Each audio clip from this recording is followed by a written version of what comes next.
आखिरी परवाज का राज। ये एक पुराने जंगी तैयारे की कहानी है जिसे म्यूजियम में रखने से पहले आखिरी बार उड़ाने का फैसला किया गया। ये जहाज दूसरी जंग अजीम में इस्तेमाल हुआ था और कई मिशंस पर गया था, मगर एक हादसे के बाद इसे गोदाम में बंद कर दिया गया। कई सालों बाद एविएशन माहिरीन ने फैसला किया कि इसे एक बार फिर उड़ाया जाए ताकि इसे म्यूजियम में इज्जत व एहतराम के साथ रखा जा सके। कैप्टन फहद, जो एक तजर्बाकार पायलट था, ने इस तारीखी परवाज के लिए हामी भर ली। जैसे ही वो कॉकपिट में दाखिल हुआ, इसे अजीब सी ठंडक महसूस हुई। हालांकि बाहर मौसम नॉर्मल था, मगर अंदर जैसे बर्फ की सी ठंडक थी। इसने कंधे झटकुते हुए इंजन स्टार्ट किया, लेकिन इसी वक्त इसे पीछे से किसी के कदमों की आवाज आई। वो चौंक कर मुड़ा, मगर वहां कोई न था। शायद मेरा वहम है, फहद ने खुद को तसल्ली दी और तैयारा रनवे पर ले आया। जैसे ही जहाज फिजा में बुलंद हुआ, अजीब व गरीब वाकयात शुरू हो गए। पहले रेडियो ने अजीब सी सरगोशियों की आवाज देना शुरू कर दी। फिर कंट्रोल पैनल पर मौजूद तमाम लाइट्स एक साथ जलने बुझने लगे।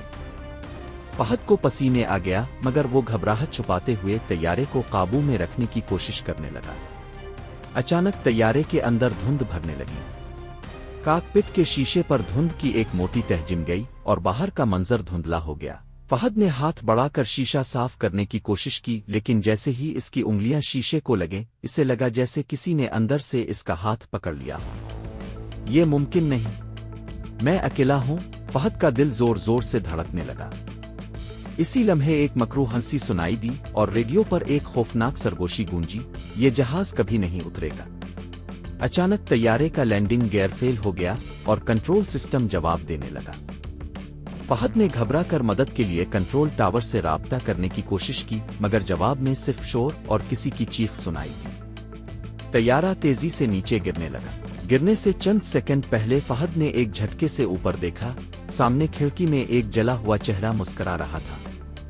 इसकी आंखों में दहकते हुए अंगारे थे और उसके होंठ हल रहे थे, जैसे वो कोई बद्दुआ दे रहा हो। फिर एक जोरदार धमाका हुआ और हर चीज अंधेरे में डूब गई। कहते हैं कि आज भी हादसे के मकाम पर रात के वक्त जहाज के उड़ने की आवाजें सुनाई देती हैं और कभी कभार एक पायलट की चीखें गूंजती हैं जो आखिरी परवाज पर रवाना हुआ था और कभी वापस नहीं आया।